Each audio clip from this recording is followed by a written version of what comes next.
How have you seen social media play a major part in PR? And is it a bigger element or a more important element to personal brands than even mainstream media?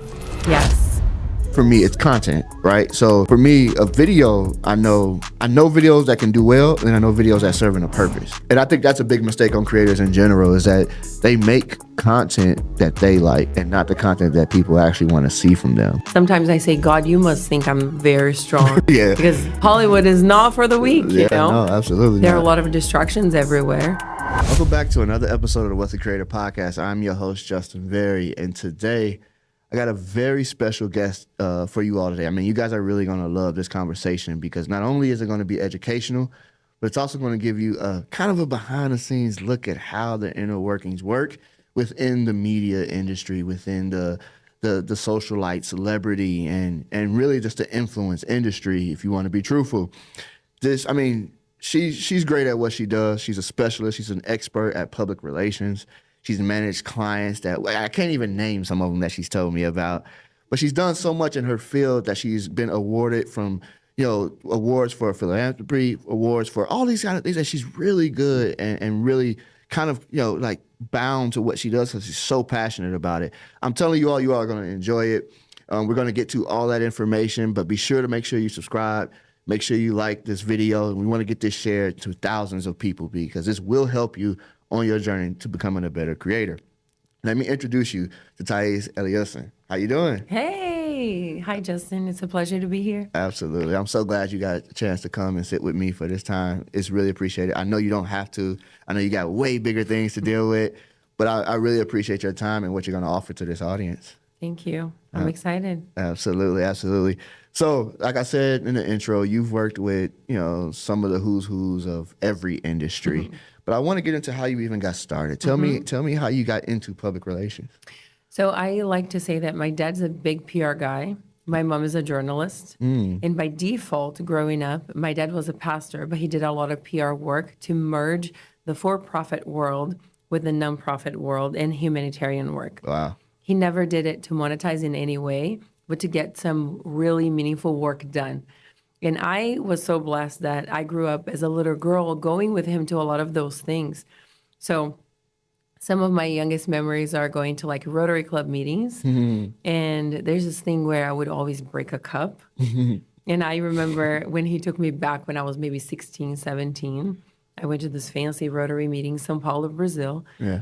And one of the waiters that was there for years came to me and said, "You didn't break a cup today." And he said in front of everyone. No way. I was so embarrassed. But, seeing my dad do such beautiful work for so long really inspired me to love this field. And for the longest time, he didn't have a title of PR or he didn't go to school for that. But he did the work of it. Mm-hmm. And as I grew, I knew that anything that I was doing was to connect people, to network, to get something that was bigger than myself accomplished. Mm-hmm. So I was doing PR all along, even before I went to college. I did go to college for business here in the U.S. Okay. I went to Asbury University in Kentucky. Okay.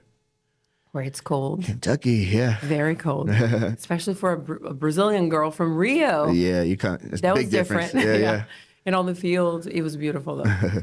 And then I started working with PR more specifically in 2016. Mm-hmm. And then I opened my own PR agency in 2018. Okay. That's like officially. But all the way before, in every job that I've had, I was always very PR minded. Yeah. It's funny how your parents can kind of set you on a path essentially because essentially they're your heroes anyway. And so you're looking at what he's doing and going, like, it almost feels like a natural kind of progression in life. I know for me, my dad he's a 30-year cop. My mom worked in public safety. I had other family members that were in law enforcement. So I graduated with a sociology criminology degree and a psychology minor. And I was like, I'm not using any of that stuff now. But it set me on that. I was like, this is the easiest thing for me to understand and kind of get. I'm already really good at reading like body language and tell signs for people. So it was like, I can take that and I can pass these exams real easy. I can get through these courses because it's already kind of ingrained in in who you are as a person and as an individual.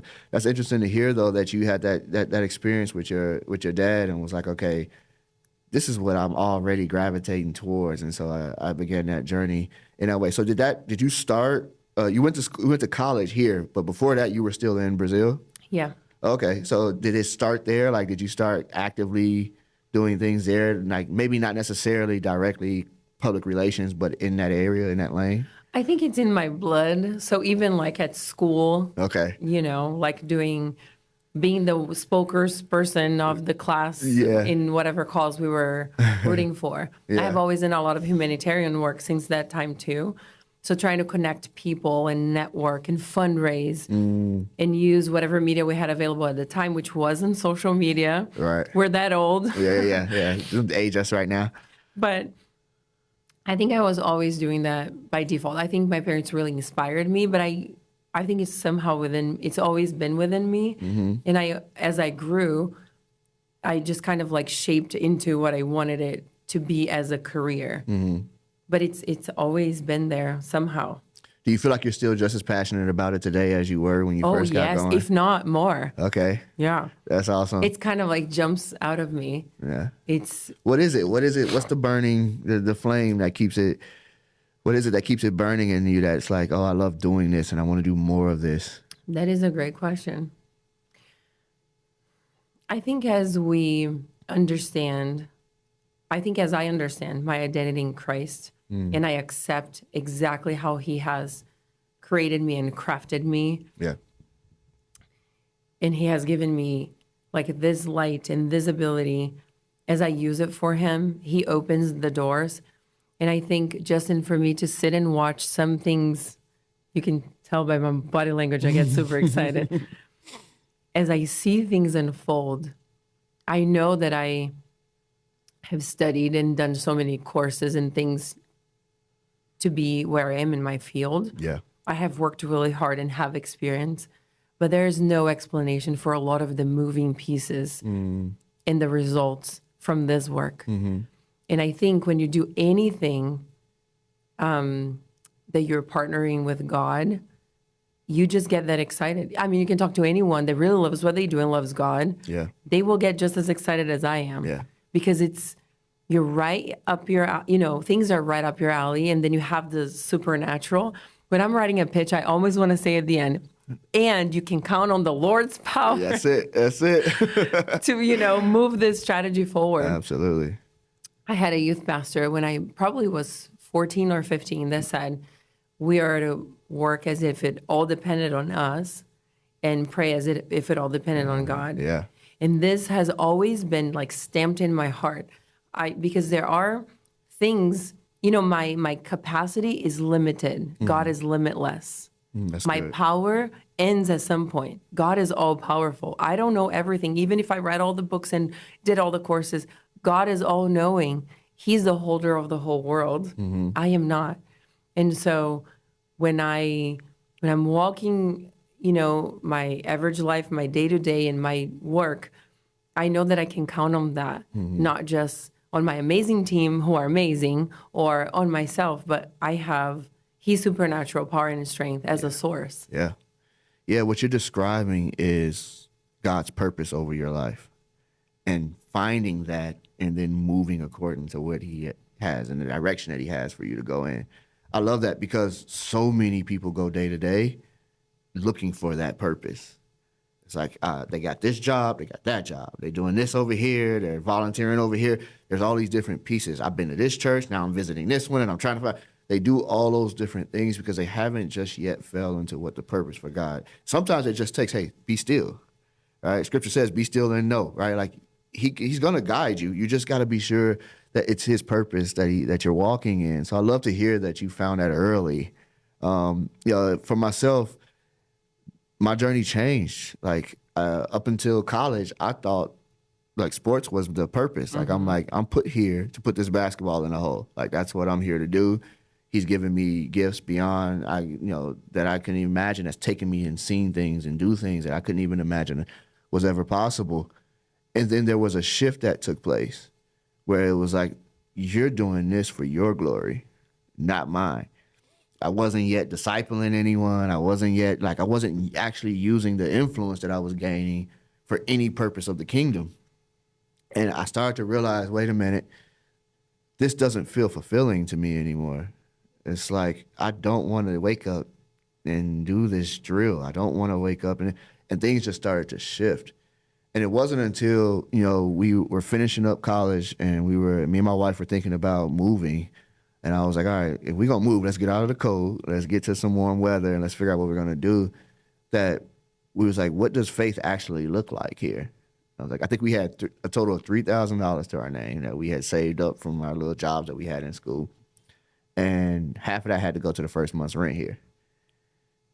And then a week before I got ready to move, I tore my patella tendon.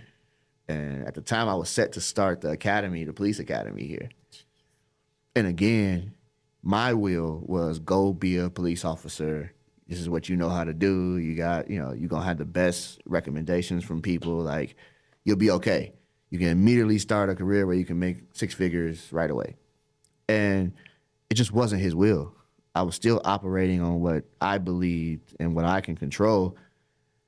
But that injury, that made me let that go. All right, God, I don't have a job lined up. We just moved to Vegas with our 1-year-old. I don't know what I'm doing out here. Whatever your will is, I'll surrender it. Like, it's yours now. And I think that's where purpose is found. There was a point where you were like, okay, God, I'm gonna attempt to start my own thing. I need you to bless it.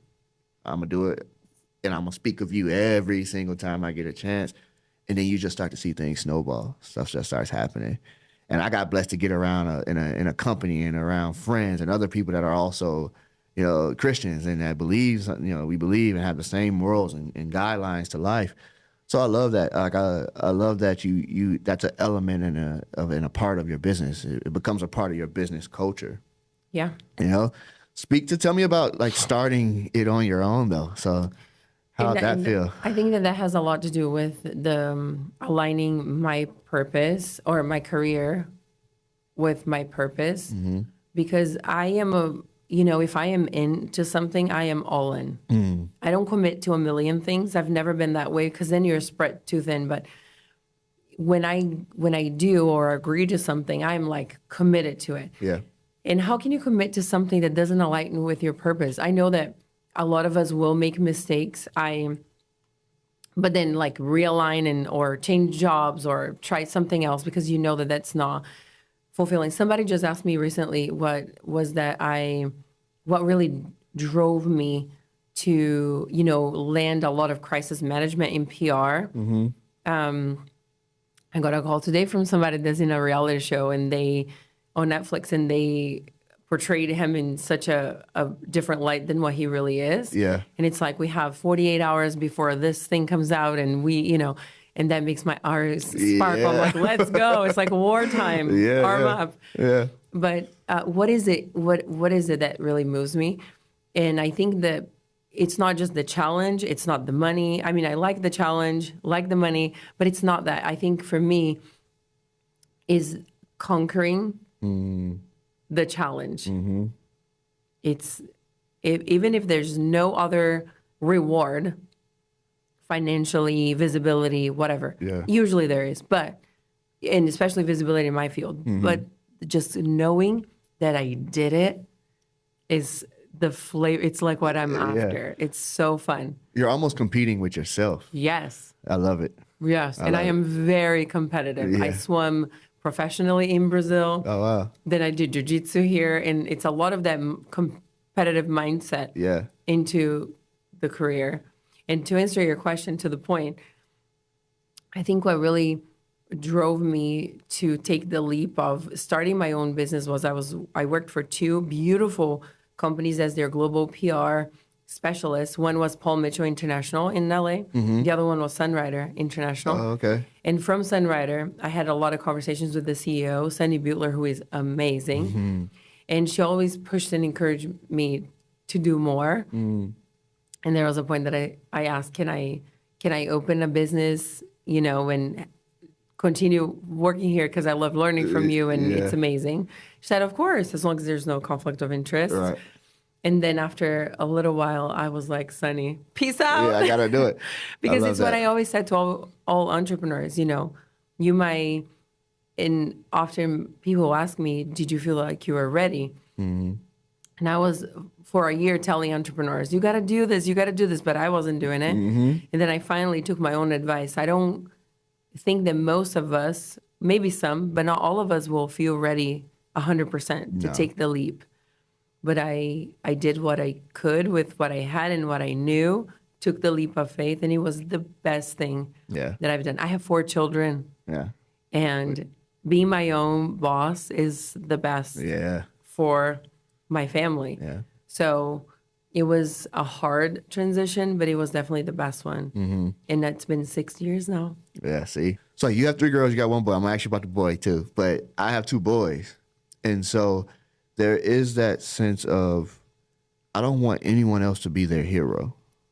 I want them to look at me and see a hero. I want them to see I want to be the biggest influence on them. And every day we pray, God, please grant us everything we need to be sure to guide them. Justin, I've never heard that before. That's beautiful. Like, I mean, That you want to be their hero. Sorry to yeah, interrupt you want That's to so because, like you said, that picture of her looking up at you, those eyes are different. Those aren't the eyes of just someone paying attention to somebody that's doing good. Like, those eyes are like, I want to be like that woman. Like, she's gonna grow older, and she may find a husband or a partner for her, and she's gonna go, no one's like this woman. Like, just no one like her, right? Like, she's gonna meet tons of people. None of them are gonna compare to you. And it's because of what you're putting inside of her and giving her now that's going to be. And that's why I wanted to ask that question, because I'm like, how important is that? Like, you are a boss. You have created for yourself, right? Let alone being from somewhere else, another, like, you know what I mean? Like, you've done it. Like, you've lived that. And so it's a lot of power in that. And I admire that. I see it in my wife every day, like, even in my sons. Like, yeah, their dad is like the guy, but I make sure that they know I can't do it without her. Like, what you see, like, if you want to give me a superpower, it's her. Yeah. Right? Like, that's my cheat code. She's the cheat code. And so them understanding that is so vital to what they are going to turn out as. You know what I mean? And so, kudos to you for giving them those moments too, right? Like, it's never about you. It's always about what you're building and what you're creating. I heard I read a quote the other day that said, my mom clapped so hard for me and so loud that I never heard or that I never paid attention to anyone else that didn't. That's so good. That was like, gosh, my parents have raised my sister and I, she's younger, 2 years than me, in such a way that there's such confidence instilled in us since we were little. And again, it's not that cocky confidence that says, I am better than everybody else. No. It's just like, I know the source of my strength and my identity in Christ. And yes, I can do all things through Christ who strengthens me. Yeah. And there's nothing no one else can say about this. Yeah. It's in his word and we believe it. And I think that especially coming from, as we were both girls, they both played an amazing part in our life, each in different roles in different ways. And having that assurance and that affirmation from our Father, it's like we take nothing less than how we have been raised by this man. Yeah. So to come alongside us, I mean, you got to be really, really strong. As it should be. Yes. As And it so should be. I thank God for that. And I do hope, as you said, that this is what I'm instilling in my children. And I love that because it's a bunch of them. We move as a pack. I tell them every day before I drop them off at school, make sure that your choices honor God, honor your family, and honor yourself. Yeah. If it doesn't, don't do it. Don't do it. So good. I was talking to a mom friend in Florida a couple weeks ago, and her son just went to college, her oldest, and he asked his new coach, he's going to go play professionally in college football, and then he asked this question, what is the one advice that you would give it to me as I just came new? He's a young man believer. Yeah. And then his coach said to him, don't ever think, ever, that you're strong enough. Not on you. Yeah. And I took that. I already told my children. Yeah. And it's crazy because as we are in this journey of parenting, everything we tell them fits us, Yeah. right? Yeah. So we're telling us as we're telling them. That's so good. And it's a walk that keeps us accountable. It's that walk where for me, there's never a separation of this is who I am at home, this is who I am at work, this is who I am at church. I am all of this. And unlike you mentioned that you are blessed to be surrounded by Christians in your workplace. I will use the same beginning of your phrase and I'll say, I am blessed that I am not surrounded all the time by believers. I know it's not for the weak. Yeah. And it keeps me on my knees, literally. Sometimes I say, God, you must think I'm very strong. Yeah. Because Hollywood is not for the weak, you know? No, absolutely There are not. a lot of distractions everywhere. And it literally keeps me on my knees for me with my choices to honor God, honor my family, and honor my name. What's great about even that circumstance is that you get the opportunity to be a disciple everywhere you move and everywhere you meet. And truly, when I mentioned my workplace, this is new. It was the boldness of the leaders in this organization that we start seeing the rest of our company get saved. And then you start seeing those that don't necessarily fit the culture usually end up finding their way on to somewhere, a new path, right?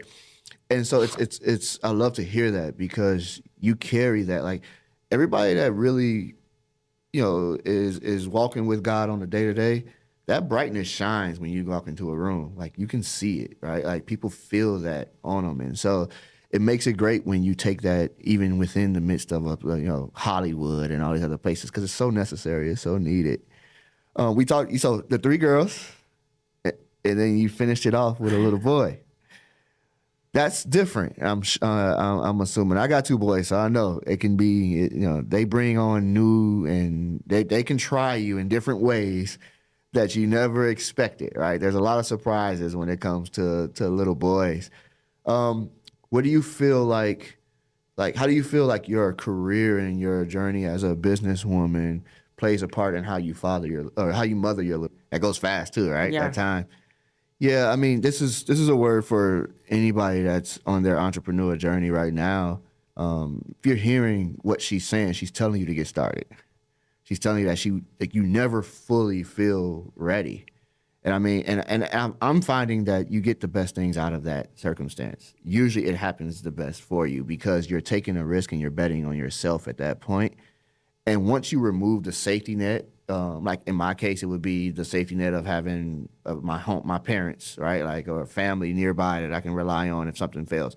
Yours is working for a company that you now, right? Like there's that safety net. Once you remove that safety net, it's either sink or swim now. Like now it's time to get to work and time to make it happen.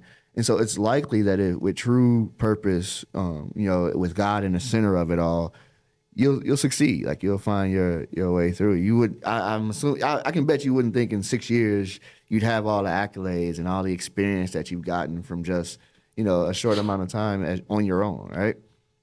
How was the conversation of like, all right, it's time for me to fully like. You were working almost as an entrepreneur, which was what I always encourage people to do when they're working in a field that they want to actually own, is work as an entrepreneur, which means you can work as an entrepreneur within that business, right? So right now, I work with Ryan Pineda, but I also have to have my own things because I got to make sure that I'm also growing and building something for myself.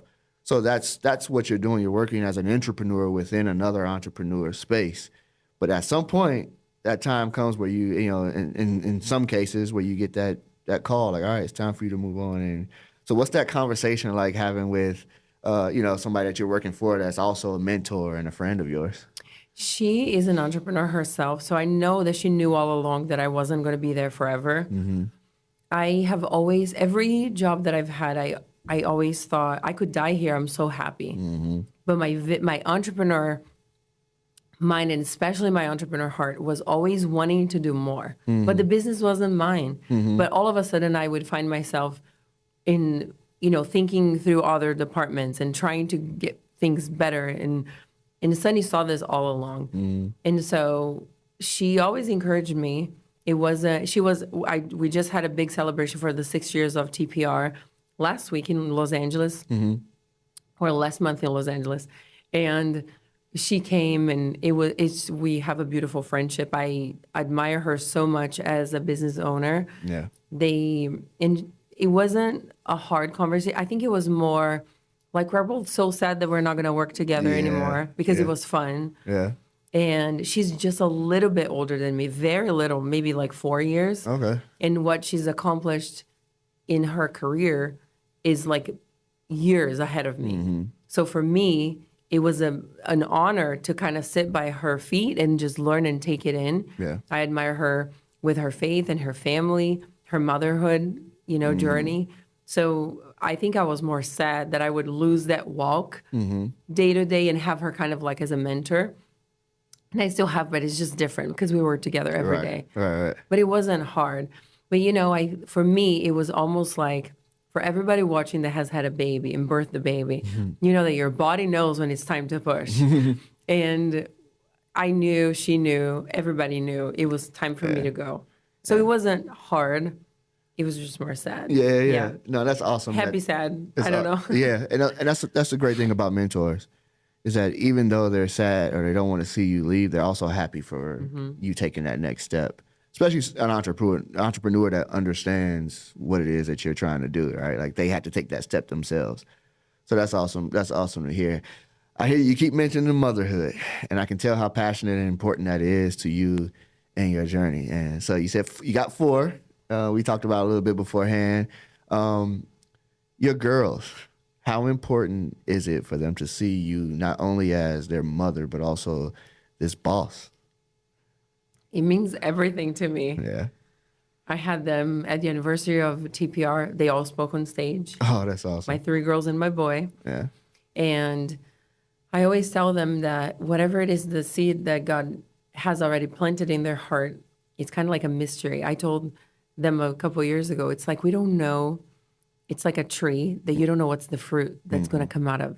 And the journey of your life is watering and taking care of this plant that will bear fruit, that you kind of like will find out what it is as you grow. Yeah. And for them, as they were little, you're like, wow, what is it that my fruit will be, right? Like, what is it that I will contribute to the world? What are the gifts, strengths, and talents that God has put it upon my life? And I think for me to walk my calling means I'm not just doing this. Ultimately, I'm doing this to honor God, but to set an example for my children, not to walk my calling, but to walk just as excited and passionate on their calling. That's good. And I just went to Orlando a couple of weeks ago, and I received this beautiful award for outstanding entrepreneurship in the area of public relations from the Brazilian community.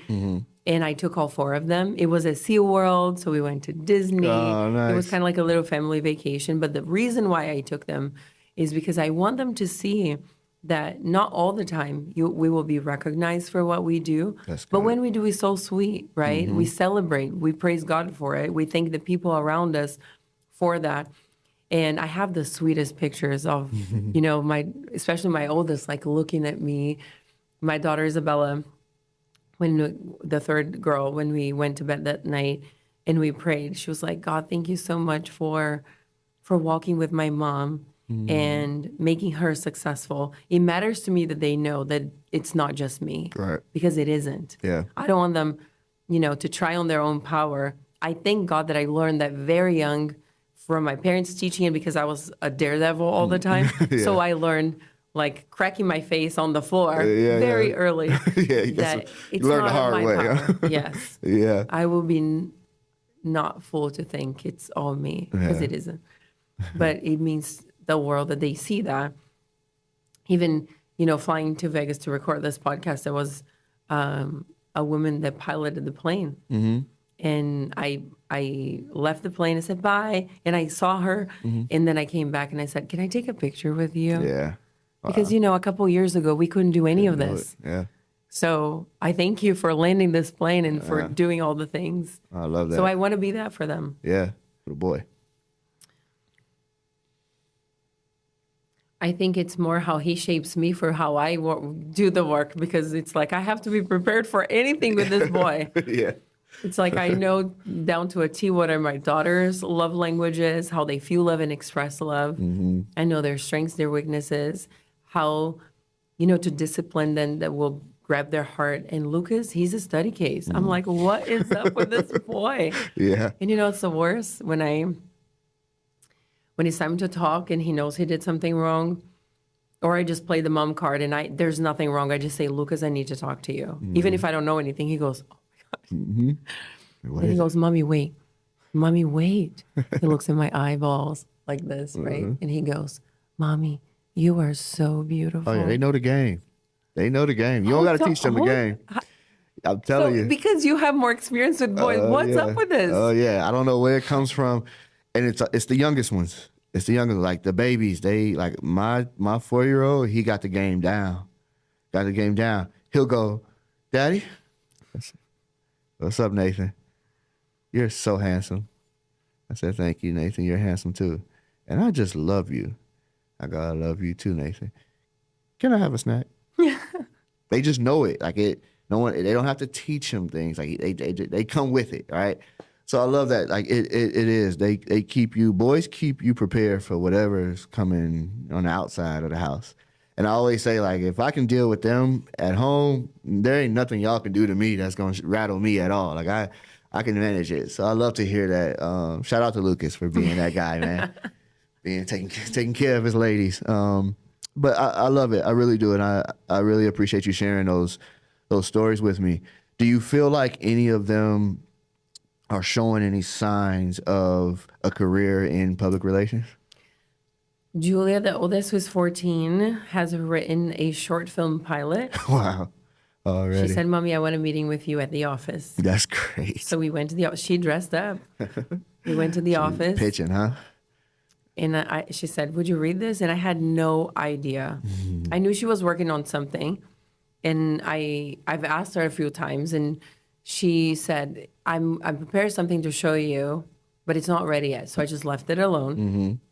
So when he was finally ready, we had this meeting. And I am very honest with my children. I'm not that mom that's like, oh, everything is beautiful and it's great. I'm like, this is no bueno. Let's redo it. I'm very honest. So I said to her, I'll read it. If it's not good, I will tell you, okay? She's like, yes, I need honest feedback. And he was actually pretty good. So I talked to a friend of mine who is a client. He's a director and a producer. And I said, would you read it? But I need honest feedback because if we're going to spend any time on this, it's got to be worth it. Right. He loved it. He had a lot of feedback. Yeah. So we're hopefully going to shoot this year. Oh, wow. 2025. That's amazing. It's pretty. That's amazing. I'm excited. And then Melissa doesn't know yet. She loves babies. She's very nurturing. She doesn't know. But she does say, like me, since I was a very young, maybe I was 4. People would ask me what I wanted to be when I grew up. I would say, I want to be just like my mom. I want to get married young and have a lot of children. I want to be a mom. I want to be a mom. So when I look at this pack that I call mine, they are literally my dream come true. There's like nothing that tops the realization of being their mom. Yeah, that's awesome. It was a very unique journey to get there. Yeah. But they're like everything. Isabella wants to be a business owner. She is a firecracker. She's the one that looks at me, puffs up the chest. She goes, I'll take your business. Yeah. I'm going to. She ready for it. Huh? Yeah. Oh, that's awesome. And Lucas, one day he wants to be Spider-Man. Yeah. He's early. It's early for Lucas. He gonna figure it out. Yeah. That's great. That's great. Yeah, I'm always curious because, my son, my oldest son, he can't define what I do. And it's funny because even when people ask me, it's hard to define it because it's so new, right? Like the title could be creative director, could be producer, could be, there's all these different titles for this in this industry, especially in the industry of influence. But to my oldest, for a while there, he would go, my dad's a YouTuber. Which is not totally wrong. I'm like, yeah, you're getting part of it, right? Like you see, it's his part that he wanted to see out of it. And then my wife is like, we not like that boy, don't get that boy a YouTube. We're not putting him out all over the internet. So she's safeguarding him from all of that. And I'm like, well, this is the world. Like he's gonna get to it whether we want him to or not. And so I played around with him, and I have him like doing YouTube videos and streaming, even though nobody's watching. Like it's not actually going out. But I closed the door and I just listened to what he's saying, and it told me that he's paying more attention to you than what you actually think. So whenever I talk to parents, every time I talk to a parent about it, I'm like, I see what you do. You may be grooming, this next one coming up that's gonna be ready there to inherit whatever it is that you're willing to share with them. So it's awesome that you're saying the same thing. Like, yeah, like you got one writing scripts and you got another one that's like, maybe you should bring her here. Yeah. Without me, I will hide somewhere. Yeah. And then we'll see what she has to say. Yeah, you'll find out there too. Yeah, that'd be great. We should do it. But yeah, so that's interesting. I want to shift though, because you mentioned crisis management. And I know there's a lot of stuff that you can't get into because this is what you do as a profession, but you talked about the energy that comes with that, right? I get that when I do like live events. I get that when we're trying to grow like channels and trying to grow, personal brands. I feel that fire of like, man, if we can get one thing to work, we know we got something to go off of, right? So it's a lot of trying and changing things. Do you remember the first time you had to deal with like a high, like major crisis issue for a client? Yes. Okay, without getting too detailed, of course, can you walk me through your mindset in those moments and like your first thoughts on how to manage it? Without telling what was the crisis? If you can, great. If you can't, I understand. Okay. I think the first thought I had was, this is way bigger than me. And I am so excited I have the opportunity to tackle it. Yeah. Because if it wasn't mine, it wouldn't be on my hands. That was my first thought. That's good. And then my head went back to years prior where I had a huge task from company I worked for, which was a capital campaign that was over $4 million to build. And they said, well, you have 3 years to make this work. And I remember thinking, what? How? I don't even know this community. How am I going to take money from them in fundraising in 3 years? And I had never done it before. And I remember in that moment, years prior, God was whispering in my ear, just like David, if I put something that's bigger than you in front of you, if you go with me, if you go in my strength, you can do whatever I ask of you. So good. Yeah. And I knew, and then with that thought, an immediate afterthought was, God's going to do this. And as long as I give him the glory and continue to walk with him, he will continue to move. He's going to continue to choose to use me to move.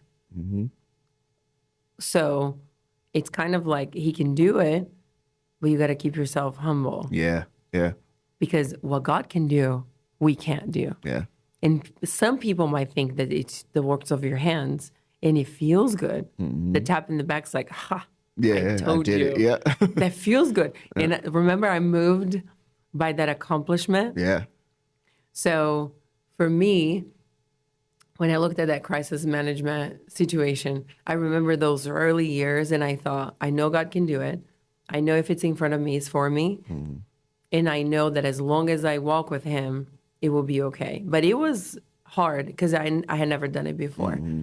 And there was a lot of media involved. It was a public national scandal. Oh, wow. So, and it involved a lot of misconceptions about my client and his personal brand, but his corporation was also involved and it was getting a lot of backslash. There was a huge PR team and lawyers involved with the company, a lot of lawyers dealing with him personally, with the crisis for him, for his name was with me. So there was a big team. And so those were my immediate thoughts. As we were navigating through everything, it was, because it's Hollywood, it was almost like a tug war of, am I going to compromise? Do I exaggerate this story to get my point across? Do I keep it real? How far do I go sharing the facts, keeping the integrity of the whole situation? How much do I fabricate and elaborate my words? Yeah. And mind you, at that time, there was no chat GPT anywhere. Right. It was all on me. Yeah, you had I had no copywriter. I mean, it was... Wow. So Pressure. a lot of pressure. We were able, and I didn't have a team. It was just me. It was right. So at the time, it was navigating through all of that, learning, wanting to keep the integrity of the whole situation, and not compromising. We were able to get out of it in good light. One of the things that I tell entrepreneurs all the time when there is crisis management, and maybe this is a good tip to share, Yeah, absolutely. is that sometimes we get so hung up into what's happening right here and in front of us, and that becomes the biggest problem in the world, instead of thinking, okay, what have I learned from this situation? How can I overtake the bad or the critical points into something that's good? And I always believe that when you're doing good and showing the good that you're doing, more than you're paying attention to whatever the crisis is, better is for this is better for your personal brand. branding or your corporate branding, That's for good. your brand at large. So I do believe in apologizing and making amends and owning it if that's the case. But if it isn't, and you're just in the endless battle of trying to prove your point, meaning that you're the right one in the situation, start focusing in what's better and good. Try to think about what can you do for your community? What are the great things that you have done this year? What are your strengths? And just, because especially if there's media and tabloids involved, because people feed off of gossip and those kinds of things. It's worthless. Yeah, and to you spend your time you on can it. make the mistake of giving them more to feed on too, right? Like with the improper moves. How much of it is just smoke and mirrors on everything? When you see news articles come out or tabloids and those headlines hit, how much are we reading about and seeing that's completely false and essentially we don't know anything that really happened? I think first you sift like what is reputable media and what is not. Okay. But I would say to the common person, they got no idea. Right? Like it's all like for me being a part of like different things and being around certain levels of people, I can usually kind of tell like, okay, this is a finesse. Like they want you to believe one thing. I saw a lot of that even during the election, right? It's like this is so in your face, blatantly false information that it doesn't even make sense that people believe it, but people do. Like those that aren't necessarily like, I've done like short films. I've done things. I edit myself, so I can make anybody look like anything I want. Yeah. I remember the first time I picked up Photoshop, I was like, oh, I can make her look great, and then somebody sees her in public, and they wouldn't even know it's her on this photo. So it's like I look at Hollywood the same way. It's like sometimes you can really tell, but like to the common person, they probably have no idea. And I'm curious of like how often you see where it's like I'm managing this behind the scenes to make it look how I want it to kind of read so that it's in my client's best interest. Does that happen? Have you seen that quite often? Have you been a part of some of that cleanup that was like, we got to spin this and make this, feel and look a little different? Yeah. She can't tell us, guys. No. And I don't want to get any too deep into things, but I just know like that's a big part of it. Well, for the audience watching, don't believe everything you see.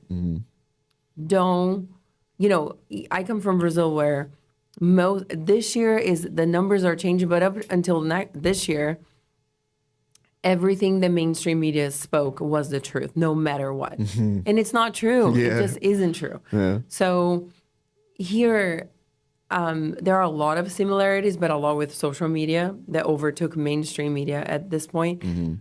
But it's almost like, oh, I saw, you can name any mainstream media. If you say, well, but I saw it on there, it is true. Yeah. You can't think that way. Yeah. So if you're the audience watching, not everything you see is what it is, period. If you were the person being talked about or creating media for yourself or in the middle of something like that, I would say you are not going to be the last, potato chip on the bag tomorrow. So don't stress over it. It's just like have you ever had like haters on your Instagram, Oh, yeah. at first it really bothers you, right? It's like, man, and you want to do everything that you can. Your life, it's like the sun and the moon stop Yeah, yeah. because you need to deal with that situation. Yeah. And it's not, no, Yeah, don't yeah. stress over it. And really trying to make the best out of those situations. I am still not a person that thinks that any press is good press. I know a lot of my peers Okay. don't agree. Okay. So if you're watching me, don't cancel me. We can agree to disagree. Yeah. But I do think that every press can be come Yeah. good press. Gotcha. If you have a good team, if you have good people, if you have good strategy, I don't think that you should create bad press to turn it into good press. But if it happened that it's in there, usually there's a way of turning. And, you know, talking about the same issue over and over, as I said, is not, in my opinion, for the most part, a good strategy. But really talking about your high points, your personality, what brought you to where you are. And, you know, sometimes there are really true mistakes, and we're humans. Yeah. Like, where is the Yeah, there's no empathy the for a basis that mistake. we are all humans? And nowadays, you know, you hear stories from McDonald's where they made a mistake. There was a hair in the middle of the burger, or in the way that they come out and say, "Yes, I'm so sorry. We're going to Right. give you free burgers for a whole year." You become a fan more than you were before, and you thank God for the hair on your burger. Yeah. So there's always ways to always turn something. situations around. No, that's really good. It's really good. There's been a shift in media to me from what we know. I'm 36, so I've been around long enough to where like there was no social media to where social media had just started when we used to get college Facebook for our Facebooks and the college emails to now where there's so many platforms that you can do different things on that you can grow wherever you're focused. How have you seen social media play a major part in PR? And is it a bigger element or a more important element to personal brands than even mainstream media? Yes. Because usually most of the conversion of sales to whatever it is that you're selling afterwards from your personal brand comes from social media. Social media. I have seen a big shift, especially since the pandemic, where all eyes were on social. And, you know, if it's crazy, you see a lot of the big magazines, I could name many, but I'll use Forbes as an example. Their presence on social media was nowhere near what it is before the pandemic. Yeah. And now, if you see, you know, speakers that are wanting to do speaking engagements or being placed on different medias, one of the first questions that we're asked by them is, do they have an Instagram? Do they have a social media, you know, presence? Usually for this, you know, specific industry or would be definitely Instagram, but of course there's some on TikTok, still on Facebook and other platforms. But there has been a huge shift. And for your personal brand now, you know, 2025, if you don't have a strong social media presence, and I don't mean by millions of numbers, but good engagement, good and constant presence, Yeah. what are you doing? Yeah. They should be calling us, right? Yeah. They need you, all right? They need Come on us. now. Hit the link. Yes, we can change that for you. There's Yeah. still time. Oh, absolutely. Yeah, I've just seen that, right? And I tell people that if you're running a business and you're a personal brand and you're not using your social media to market whatever it is that you have, whether you're paying for it or not, but really organically, if you're not doing it, you're not going to last the next 5-6 years. Like you're going to be done, if not before, because it's such a vital part to the growth of business now. And I've noticed that even the cycle of news, right? Like, because now I'm getting news instantly, right? Something happens across the country, I'm gonna get it right now in the moment while it's still going on. Whereas the news cycle would have to go film it, report it back, plan it. Yeah, they got to do all those things, and so there's just that shift now. And to know that I got access to millions of people on these platforms, it just doesn't make sense not to use it, right? Let's say I say something wrong on our podcast here, and the culture comes after me for whatever I have to say. In my mind, and you talked about the haters a little bit, I've never cared, right? Like I've never cared because the people I've worked for have said things that have gotten a lot of attention for, negative attention. And I was like, 2 days it'll be done. They'll be forgetting about it and everybody will be back to loving whatever they have to say next because of the cycle being so fast. It happens so quick. So even in crisis management, I'm curious, how quickly do you have to respond and get back and active? Or do you just go to social media like, hey, either I'm going to lean into it or I'm going to go against it, and then that's going to be the end of it? So it depends. What we choose to do depends on what's the crisis. And here's what's the most challenging thing about crisis management is timing. And as you said beautifully, we used to wait for news to come and it's going to be printed and it's going to go next week and everything else for now. And if we're not responding now, sometimes that is an issue. I don't think that we should respond to everything, and I don't think everything should be responded immediately. Okay. So it does depend on what it is that we're dealing with. But we also have to factor into consideration that if the haters are like killing on someone's name, they're doing it now. Right. And they're doing it all at once. So taking that into consideration, do we respond now? Do we wait? Some of the things that, I was watching The Chosen. Okay. And the posture that Jesus in that series has sometimes where people are like, who is he? What is he doing? And the haters are talking and he just walks and passes right through. I am a firm believer that our fruit will always speak for ourselves. That's good. Always. And so if we're dealing with a crisis management situation, but I know, and I've dealt it myself. So the peace that I have in my mind and in my heart lies on, I know who I am, and my fruit is all around me. Yeah. If there was that one thing, being true or not, it's just the one thing. Again, we're human. I have made a lot of mistakes and will continue to make them. Yeah, that's going to happen. That is one thing. It's not all of my fruit. Yeah. Now, if all of my fruit wasn't good, then there's a problem. That's a different So problem. when I'm addressing crisis management, I always think about the fruit. And sometimes I will speak metaphorically to my client like that. Sometimes I don't, depending on who it is. Yeah. But I will say there are things that are just not worth stressing over. And we know the news cycle. It's going to change. It'll be quick. It's going to go. I think things get pretty serious when involves crime. And depending on the sensitivity of the crime also, or the accusations. Yeah, it depends on Also depends on how we move. Yep. But That if makes it's sense. just gossip and, we don't, nowadays, most people don't even stress over. Right. It's like, Yeah. No, I get it.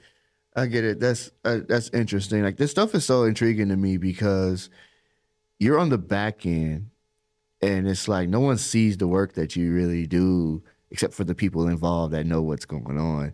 And so there's a lot of power in that because you can determine the outcome of the brand itself, right? Like you can, the best moves that you make can propel that brand even further than whatever is going on. The worst moves you can make can really damage the brand to where it's all over.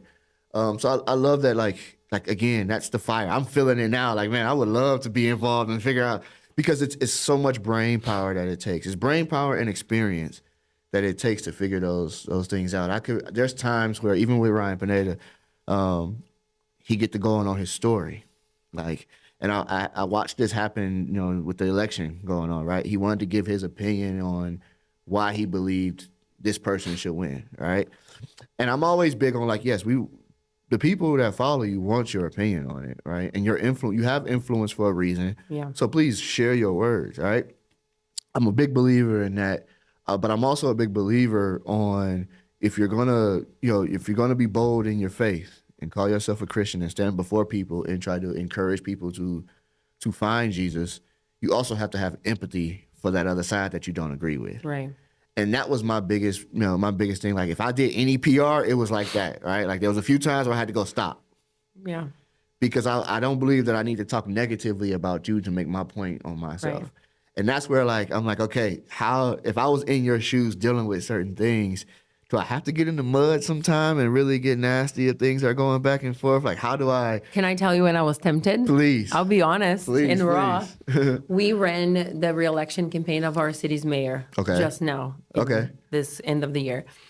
And there were a few times where I was looking at the other candidates and I thought, gosh, if we threw this here and there. And I thought to myself, those are very unkind words, or it's an angle that will make them look so bad. It wasn't, I wouldn't be lying, but do I have to do that? Yeah. You know? Yeah. We didn't have to, and he won, which is amazing. All right.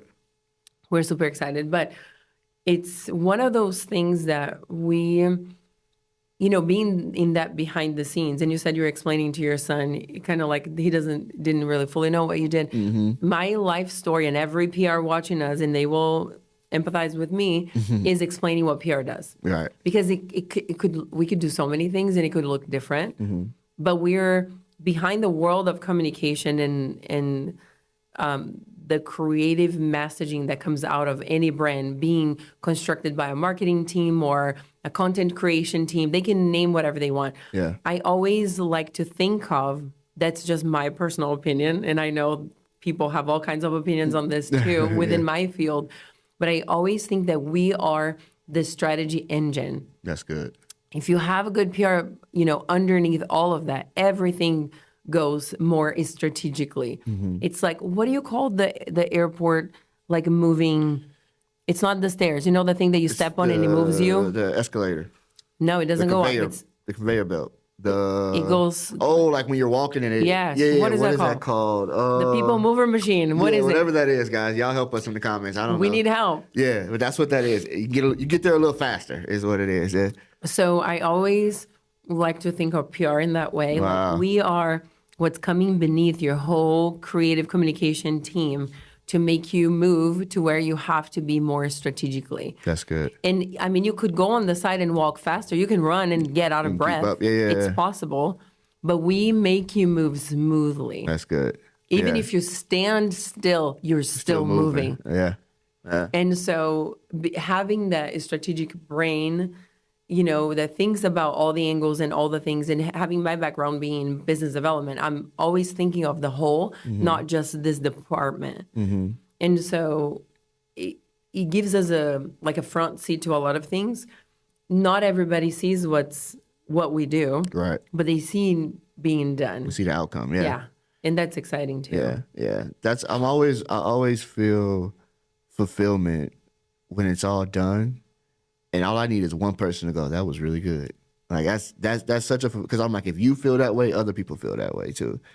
So I hear you on that. That's a big part of like why you're doing it, and why, because it's really all just serving, right? You're really just being a servant to a client or a servant to the people, right? Like this is what you're doing. How important is your contact list? If I cloned your phone right now, would I get like... You were the man if you did that. So don't do it with my phone. All right. How much is that list worth? Oh, These are questions I'm just throwing out because I talked with a guy that was in PR. He was more of in my space, but he did PR for like all these influencers and things like that. And he was telling me about some people that he wanted to have come on my podcast. And so he had a list of people. And he doesn't know. I wasn't even looking at his list because next to his list were all their phone numbers and emails. And all I was thinking was, how could I copy this? I was like, I wish I had my Ray-Bans on right now. I could just record this list right now.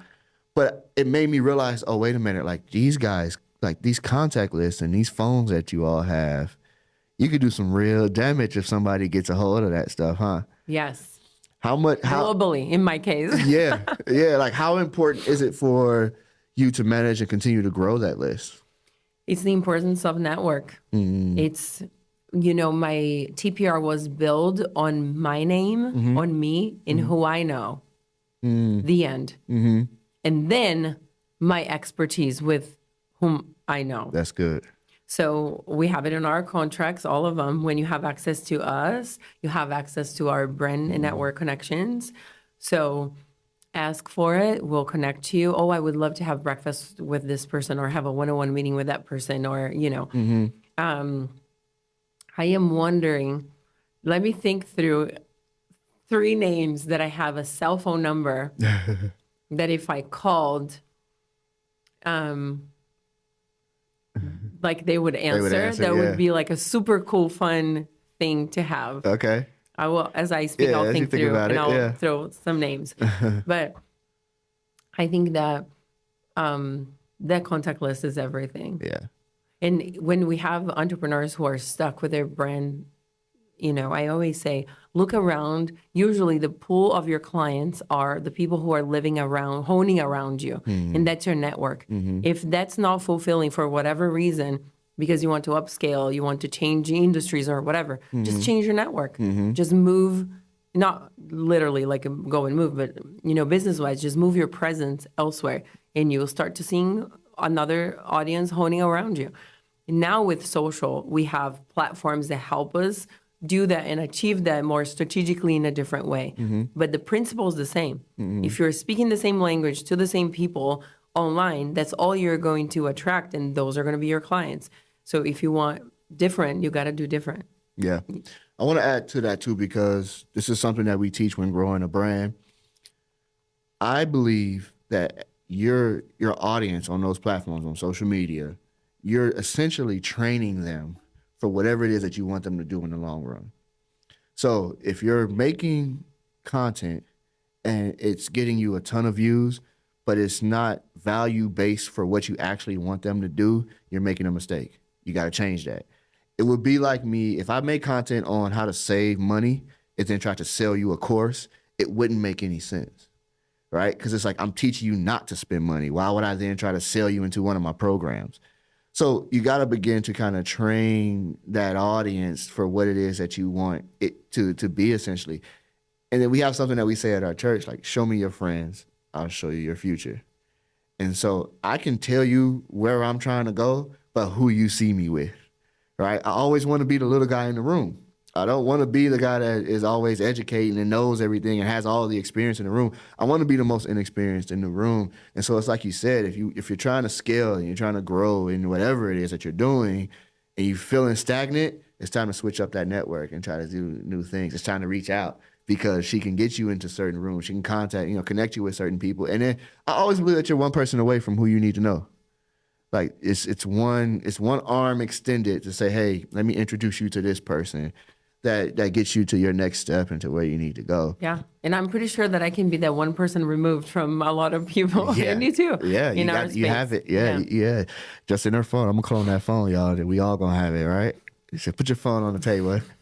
But no, in all seriousness, it's fun. Like I enjoy working with entrepreneurs and creators for that very reason. One, they all have dreams and aspirations that to the common person sound outrageous. And I love reaching for outrageous, right? Yeah. Like when I met Ryan Pineda, I asked him what it is that, I was like, what do you want to do? Like, what is it that we're trying to do here? And he goes, I want to be the most known house flipper, on social media. Done. Let's work to do that. Let's get as many views as we can. Let's show all the houses you flipping, right? And we became that. Like everybody knew when it comes to, if you put in flip, you're going to find him. If you put in real estate, if you put in, like, there's certain keywords, you're going to find him. He's going to come up. And then it shifted. And it was like, okay, I want to be the most known entrepreneur on social media. I go, okay, let me see who else is who are these guys? You got Grant Cardone's, you got all these different names of these entrepreneurs that are really big, the Mark Cubans of the world. How do we do that? All right, we got to get different types of guests. We can't just keep having all these real estate guests on here. We got to have new guests that are doing new things. We start doing videos where we're highlighting entrepreneurs' businesses, right? Just to show that we're in it, like we're trying to. And so you start doing all those different things. You start changing your strategies around that. Then there was another shift. And this is entrepreneurship, just so y'all know. It's going to shift every quarter probably if you're doing it great. But like it keeps shifting. And then it went, oh, wait a minute. I want to be way more bold in my faith too. So now it's Christian entrepreneurship and how you implement biblical ideologies into your business. Let's start changing the culture and you're bringing God to the marketplace rather than trying to invite the marketplace to God. all those things start happening, we start changing and shifting again. All right, let's get bold. Let's start talking about it. Make sure content is going out. So all those things are happening as they're shifting. From a PR perspective, right? What are some of the things that you do when you first get with your client initially to begin to understand how they want to kind of push their brand and want to be most known for? That is a fun beginning with every client because there's always where they truly are. Mm-hmm. There is where they should be, and there is where they think they are. There's all three different things, Oh huh? my goodness. And yes. And sometimes we are where they really are to where they think they are is like miles apart. Wow. And it starts with, let's get us to where we really are so that we can develop all, the strategy and the path to where you want to be or that you think you are, but you aren't. So, but the constant change is crazy nowadays because it's not just a matter of we don't know what we're doing, so we're doing all of these things and we're finding our identity. It isn't. It's, the world is constantly changing. I think the rapid way that news and, information comes to us and all over the world is so fast that we also need to change and shift and adapt with it. Yeah. So I love to look at a whole year and then divide everybody by quarter and then review everything monthly. That's good. Now, if they are in a world like a law firm and we know it's election time or just post-election time where we know a lot of laws are changing, we review things weekly because we know shifts are going to be happening. If there's a pandemic involved or a war somewhere, if, depending on the field, or if we have a client who is an author and a speaker and they're authority and experts in a field, I don't know, of like AI, and all of a sudden there is, crazy shifts at the time. Yeah. So it's so different and it can be very intense or laid back depending on who we're dealing with. Yeah. But I think that, I think most entrepreneurs are known for having a capability of being very elastic. And I love the rubber band thought. You are here, but then you have to spend and in different directions that maybe you weren't thinking you would. Yeah. So most entrepreneurs have that already.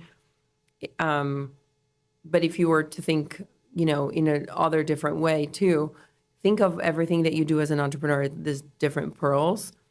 And you don't want people to think that you're just all over the place. You want to have a thread through it all. Yeah. And you think if you thread that together, you have a necklace. That's you just good. don't have pearls everywhere. Right. And I think that that's what PR does too.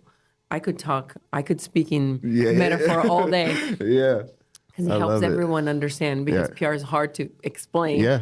But, just getting all of those pearls together so that the storyline makes sense. So you just told us in maybe 60 seconds why there was the shift, the reason why it kept shifting. If you just keep shifting without telling why, it might be like all of these pearls, but it was perfect.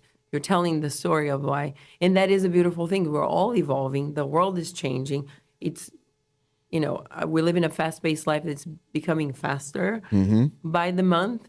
And so being adaptable to that and creative is very important. Otherwise, you're going to be forgotten and not on the game. Yeah, that's it.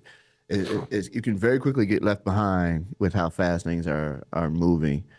What's your systems and processes for the research that you have to do, like for each client? Because you're getting clients in all these different niches, right? Like you're all doing different things. Like you mentioned the AI speaker. Like what is your process for like the research that you need in order to help a client like that? You want to know all my secrets? Yeah, that's why you're here.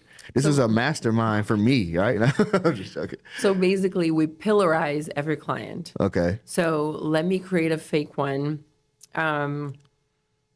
Let's say we have this woman who is in the biotech farm industry in space. She's Okay. an authority in what she does. She does consulting on that. She's also super fit and a little older in life. She loves to take care of herself physically. She's a boss. She has all of this team under her. And family is also very important for her. So when I'm thinking about her personal branding, how I pillarize her is I would probably do between 4 and 6 pillars. We try not to do more than 6. Yeah. So that we're not all over the place. Because she can be, when you look at a woman like that, she Could be can a do ton of things. anything. You're right. She can be all things. Yeah. And I love when I'm at a first, meeting with a potential client or a client. Yeah. I ask, who's your audience? Everybody. Yeah. No. That doesn't help. That means nobody. Yeah, right. If that's no. We can't be all things to all people. It's not going to happen.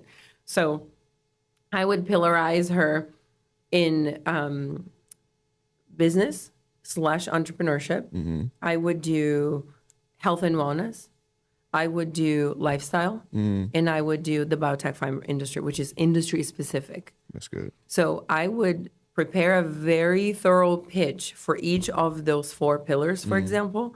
And each of those pillars would still speak of her, but in different language, so it attracts media and opportunities in each one. Because the way I'm pitching lifestyle, I'm not pitching biotech farm industry. It's different, Right. even though it's still the same person. I can't use the same pitch. Right. So how we move in those pillars. So those pillars would be, just like that. And then we have like cones. I have this in visual. That's why I'm like, Yeah. I get it. You're going to copy all of my ideas. So we do cones that come out of each pillar. Yeah. And then we choose what are the placements that we would like to have for her on that year. What are her dreams? Some clients come and say, Variety magazine is my dream. That's all I want. I don't care what you do. That's all I want. Yeah. Okay. We don't just place you there. There's a whole story. We have to build you up. Maybe Right. you're not ready. Some are, but some aren't. So we add that into those cones that come out of that pillar. Gotcha. So everything flows from that kind of system and structure. Yeah. That makes total sense. I think where you're using the pillar like kind of illustration, we use flowcharts. And so I'm usually starting again with where they're actually at, not where they think they're at. And then we flow until, like, I start from the beginning and then I get your end. And then we're going to flow to figure out how we're going to get to that ending. And then we just come up with creative ways, 'cause especially for me, it's content, right? So for me, a video, I know videos that can do well, and I know videos that serve a purpose, right? The video that serves a purpose doesn't always get millions of views, but what it's going to do is going to help your conversions.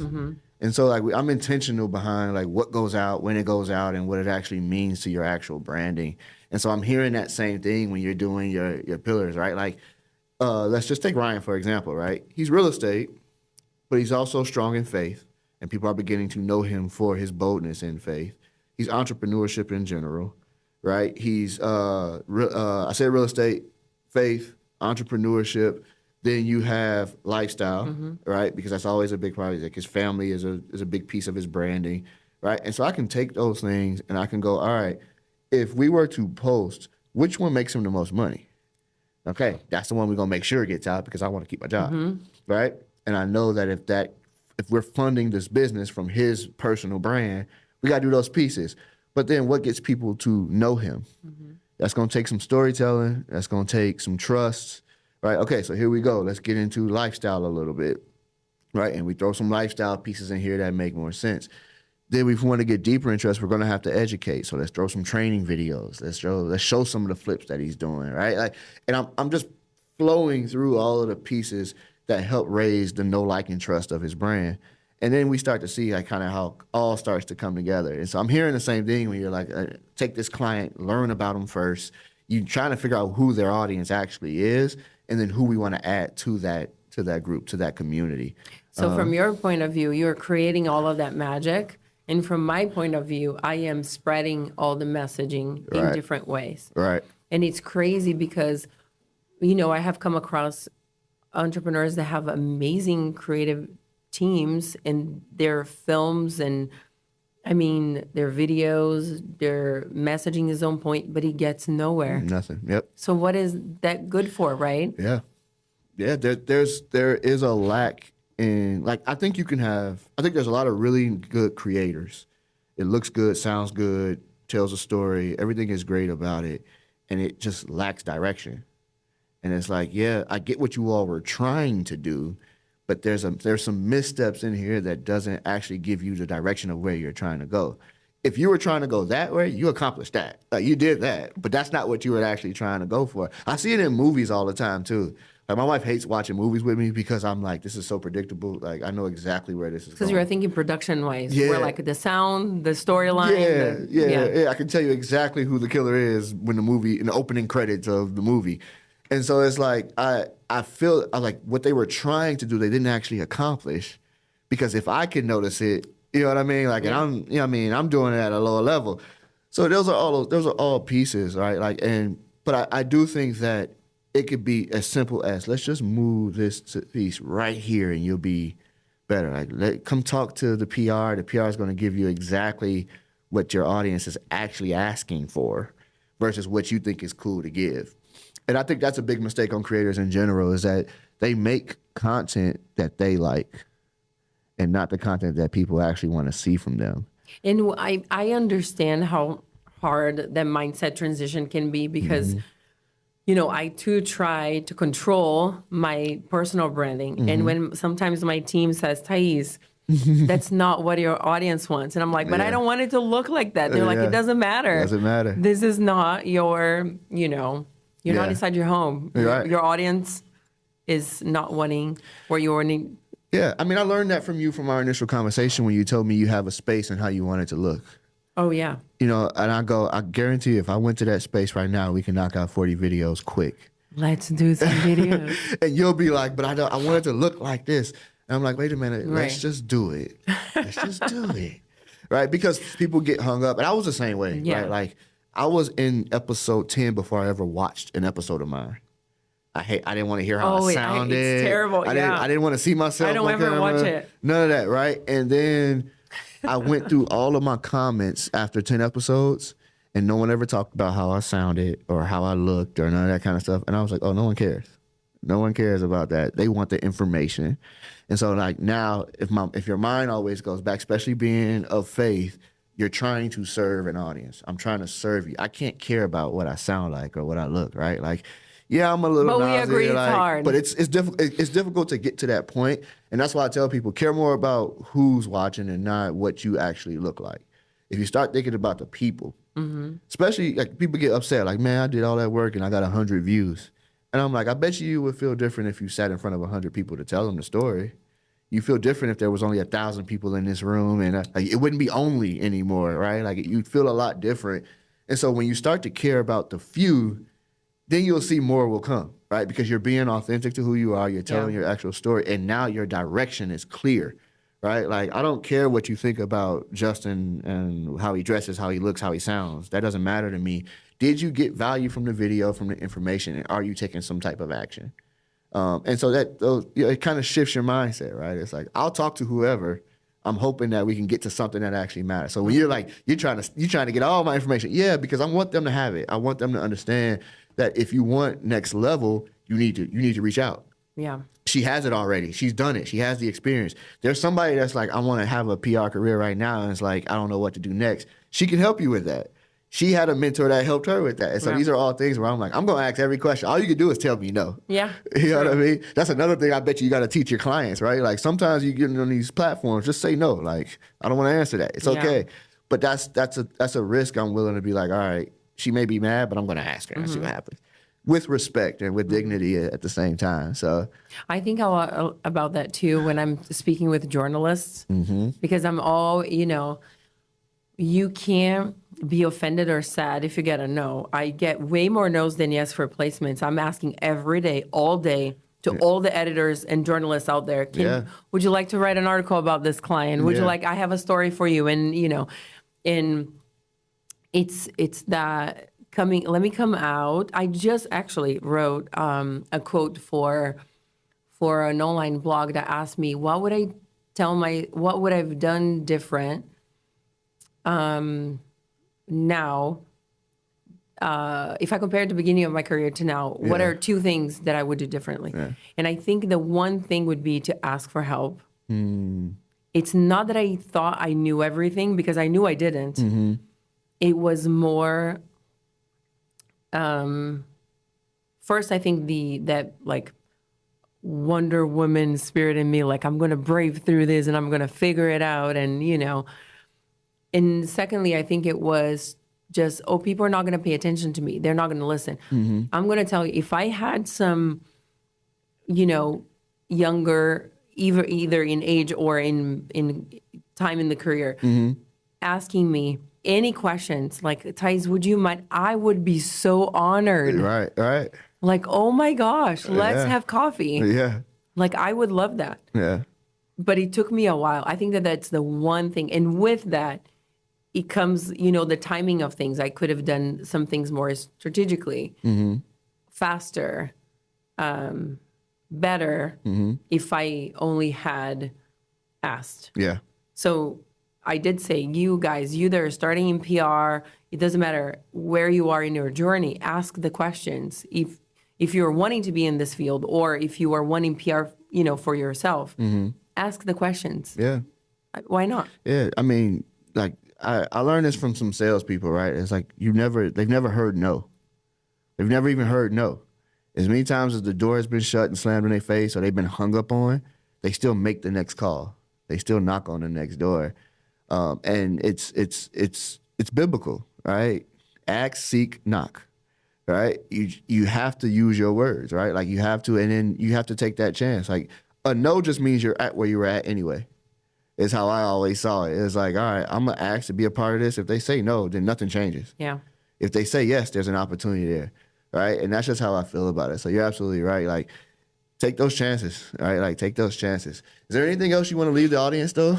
Like that you can, any piece of advice, anything coming up, maybe some news that you got happening? Anything you want to tell the people? Oh yes. Well, two things. One is when we're talking about, your personal branding on social media or in any type of media vehicle, we tend to think that it's all about us. Yeah. And people, they might love you, they might be influenced by you, but they might be your followers and your fans, but they really want to know what you can do for them, what you bring for them. So it's not all about you. It's more about them, always about them, than what it is about you. And so on that note, I have always loved to plug in community work and bring other people from my community to, rally up and roll up their sleeves and do something for others. Yeah. There's always amazing feedback from that, not just for show or for media, but we're human. Yeah. And if we have any power, influence, money, capability of doing something good for someone else, do it. That's your best PR strategy because it's going to bless you. Yeah. It doesn't matter how it's coming back, it is coming back because you're blessing someone else. Yeah.